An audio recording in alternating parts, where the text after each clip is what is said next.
Well, it's a balmy 25 degrees.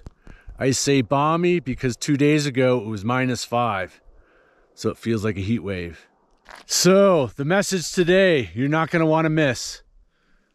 Should you be working on strength? Should you be working on speed? Should you be working on endurance? We're going to find out how to detect if your endurance is ahead of your strength or your strength is ahead of your endurance. What should you be working on as the season changes? Time to run.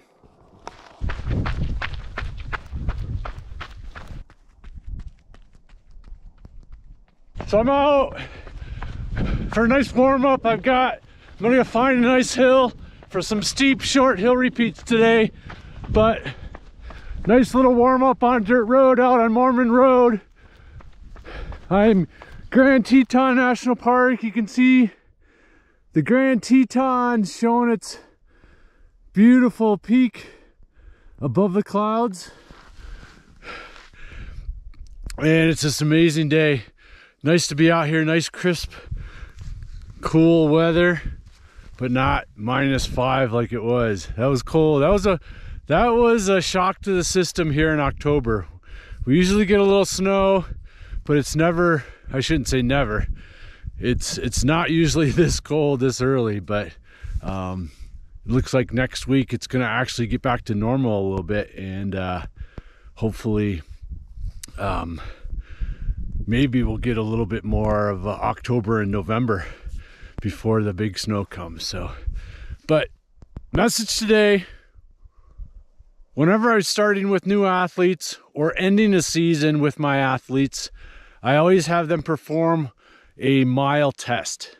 This helps me, I've talked about this before, helps me detect heart rate zones, speed training zones, watt training zones that goes into their training workouts. So every day has a purpose, but doing this test also allows me to detect strengths and weaknesses. And what I want to talk about today, since we're maybe transitioning seasons from this past year to the new year, I want to talk about maybe how you can detect if your endurance is maybe a little ahead of your legs, or maybe your legs and strength is a little bit ahead of your endurance, and how we can use this simple test to see what we might need to work on as we are approaching this new season or ending the old season, however you want to look at it, however you're positioned with your year. But I always get a little reminder, I always get people contacting me for coaching the following year a little bit too late. They don't realize how long we need to work together for their upcoming season. So I just want to put out a reminder that if you are interested in personal coaching for 2021, you got to get that right, email me now. Let's get you on the calendar so we can figure out when the appropriate time is to start, so it's not too late when you do contact me. For those of you interested in run form consulting, I do that year round, so we can do that anytime. But just wanted to throw a shout out for those interested in the personal coaching. Contact me now so we can get you on the calendar and it's not too late for you. So, all right, got to keep warming up.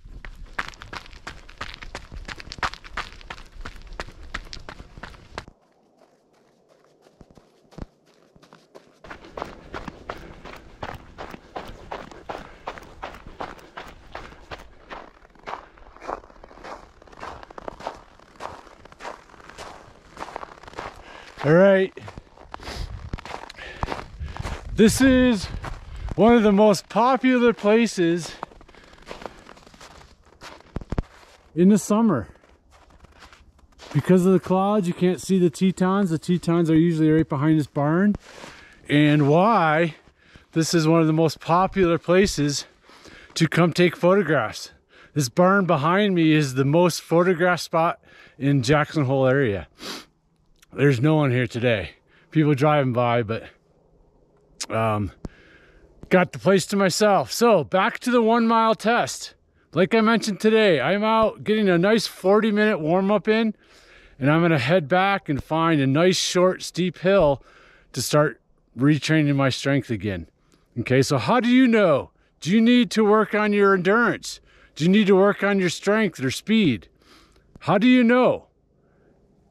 Use the 1 mile test, and here's how it goes. Like I mentioned, I use this for my athletes, and to detect strengths and weaknesses when I have them do their test when we first start the program, they'll go to the track, they'll do their 1 mile test using their heart rate monitor and their GPS watch. So I'm collecting average and max heart rate for the test, average and max speed, and watts for the test. And I look at that, especially what we're talking about today and how to detect maybe if your endurance is lacking and your strength is good, or your strength is lacking and your endurance is good. How do we detect that? Perform your 1 mile test, nice and steady, and look at your average and max heart rate. And what I look for is the differential between the average heart rate and the max heart rate for the test. So for example, let's say your average is 170 and your max heart rate is 180. There's a 10 beat differential. And I look for this. I look for a 4 to 6 beat differential to realize or to know that this athlete's endurance is good. The smaller the differential, the more endurance this athlete has. The wider or the broader the range in differential, for our example, 170 to 180, that's 10 beat differential. That's more in line with, hey, their endurance is lacking and they need to work on their endurance. So let's back up and go over that again. A 4 to 6 beat differential typically means good endurance and you need to work on strength and speed. If you have more than maybe 6, 7, 8 differential and creeping up to 8 to 10 and beyond, your endurance is lacking and you need to work on your endurance. So use this test as, again, end of season, beginning of season benchmark to see just where you're at, so you can always go back and measure how you're doing. But then more specifically, use this in this example to really detect, hey, is my endurance as good as I think it is? Then, therefore, I might need to work on strength. Is my strength maybe more ahead of my endurance? Maybe I need to work on my endurance and increase my volume. So use this as a detection. See where you're at, end of the season, beginning of the next season, so then you can apply what is needed maybe in this interim, what I call a preparation period, where you're coming off this last season, 2020, taking a little bit of a break, get some rejuvenation, do the test, and then you go into maybe a 4 to 6 to 8 week preparation phase where you're working on what this test is telling you. Maybe it's endurance, maybe it's strength. For me, today it's strength. Coming off, my endurance is good. Coming off the whole season, now I need to rebuild my strength. Okay, so try this out, go through a preparation period, retesting, and then go into the start of your next season's training. Okay, adds a little variety, something different to do, something to focus on when maybe the weather's changing, it's getting cold where you live, maybe it's starting to snow, but there's always something that we can work on that this kind of can keep you focused maybe through the holidays. So give that a try. Send me your questions on this. I know you'll have that. Also, I want to thank those who sent questions yesterday to my post asking for questions of topics that you want me to cover. Throw me more topics. They help me throw back content to you, okay? So hit the track, get a benchmark for next year, but more importantly, see where you're at now. And it may surprise you. You might think, hey, my endurance is good, but maybe it's not. Maybe there's something that you need to tweak there. So, all right. So We'll talk more of that on the way back. I'm gonna go find a hill. Let's go do some short hill repeats for my strength training today.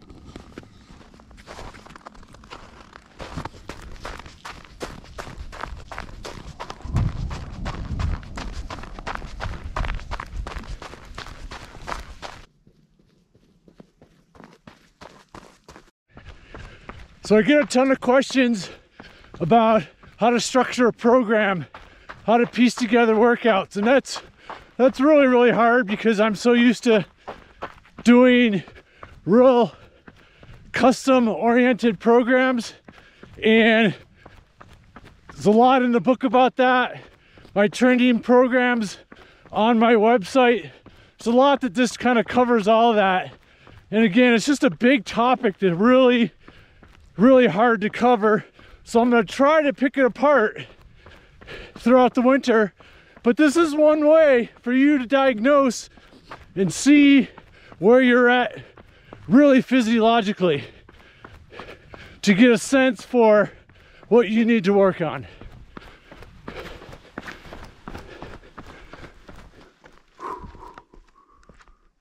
There they are.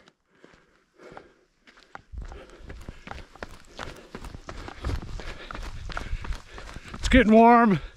I'm 40 minutes in, almost done with my warm-up. Gonna go back to the truck, get rid of some clothing, and hit my hill.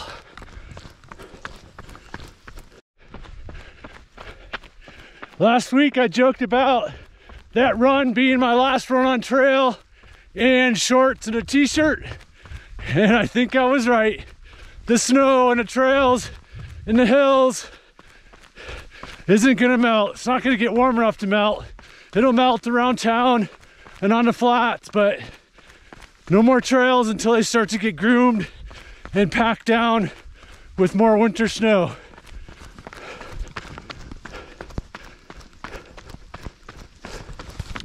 All right, so what might be going through your head right now is that, Eric, hey, everybody's coming off the season, trained, ran all summer, it's late fall now. Wouldn't it naturally mean that our endurance is ahead of our strength, or they're pretty equal? Absolutely. But the point is, if it's not, if your test comes up and says you need to work on endurance and you've trained all summer and fall long, that may be your clue to reflect on what you're doing and to realize maybe you need to change things up throughout your season to improve your endurance, and at this point in the season, strength endurance, which might be lacking from the result of the test. Conversely, if you do the test and your endurance is really good, you know, that 4 to 6 beat range, awesome. Means you've got things dialed, right? But now you can look at and say, okay, I'm going to go back and work on some strength like I'm doing today. It's okay to back off on your endurance and to maybe lose a little of that ability while you're working on strength. That's okay. First, endurance is the easiest to train. So that's going to come back once you get back in to start your base building. So don't worry about losing your endurance while you maybe go to work on a little bit of strength right now. That's okay. Be okay with it. All right? So I'm ditching the vest, got my warm-up in. I also, when I'm doing something hard, fast and hard like today, I look to do some drills. Now with hills and really short and fast and hard, I'm looking to use the drills that will help with my range of motion. And mainly that's doing a lot of skipping drills,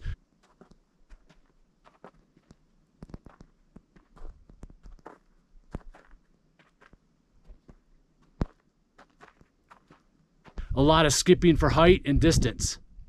Okay, and that's kind of my dynamic warm-up to really get my range of motion optimal for then going into these hill repeats that we're going to do and try to go find some brown area over in those mountains behind me. So look to do strategic drills before strength or speed workouts. Don't static stretch. Static stretching is just going to stretch the muscles in a bad way. you actually lose strength. You actually lose strength by statically stretching. So you never, never, never want to stretch before a workout, even after a warm up. Stretch in the evening if you have to. We'll get into all of this over the winter. That's my plan. A lot of inside stuff that we can talk about. Hey, if you're excessively tight, what we need to do about it from a strength training standpoint, not from a stretching standpoint. It doesn't work long term. Might feel good, but it doesn't work long term. So, all right. So I'm gonna go find some brown right over there. I'm gonna do about 6 10-second repeats. Nothing crazy, just starting to work on this now. Okay, it's gonna be a long winter season. I'm just starting nice and easy, not very much. Got a 45-minute warm up in. Now I'm gonna do 6 by 10 seconds, really, really, really powerful.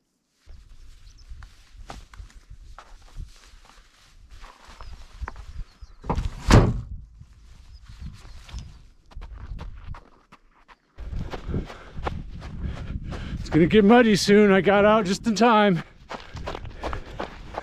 So there's the brown behind me. It's gonna be interesting. It's gonna be steep. That's all right. It's gonna be slow but powerful. So obviously, if you need to work on endurance, that just means increasing your volume, nice and easy runs, long runs, pretty intuitive what to do there. Just increase the easy, long volume that you're doing throughout the week. But if you're needing to work on strength and speed, right now, this early in the season, look to do intervals of under 2 minutes. I'm doing 10 seconds today because I'm going to progress them throughout the season. But anything over 1 to 2 minutes right now becomes more of a strength endurance or a speed endurance workout. So when we're strictly talking about working on strength, keep them under 2 minutes. Okay, keep the intervals. They can be hills, they can be on the flats, a combination of all of it. Okay, mix it up. It's all good. Hills are not the only way to do strength. On the flats, sprints, 10-second sprints, opposite of what I'm doing today would be just as much of a strength workout. I'm gonna head straight up and just find that patch of brown. All right, so just did one for warm up just to see the terrain, for you to get a perspective. This is level. Down there is the hill. It's steep and a little challenging terrain, a lot of rock. Getting muddy, but hey, making it an adventure today. And as long as I get good leg extension, good power, good force into the ground, I'm good.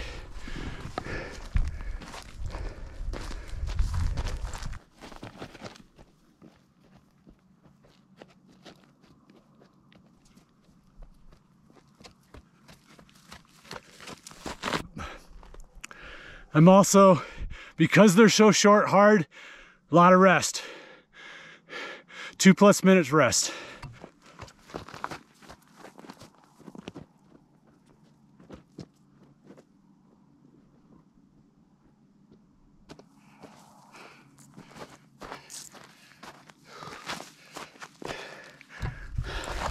All right, for you movie buffs, you wanna know the real reason I'm doing them here? For you guys that have seen Rocky movies, specifically Rocky IV, Rocky IV was filmed right here. He did some hill repeats with, I think, logs around his back of his neck, running up hill. This is where it happened. Has nothing on the Philly steps though.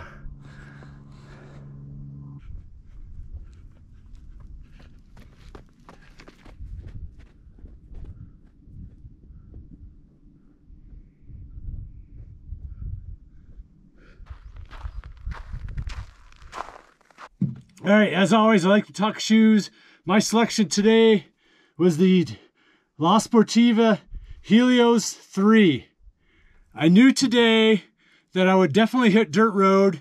I wasn't sure if it would be muddy, frozen, icy, filled with snow.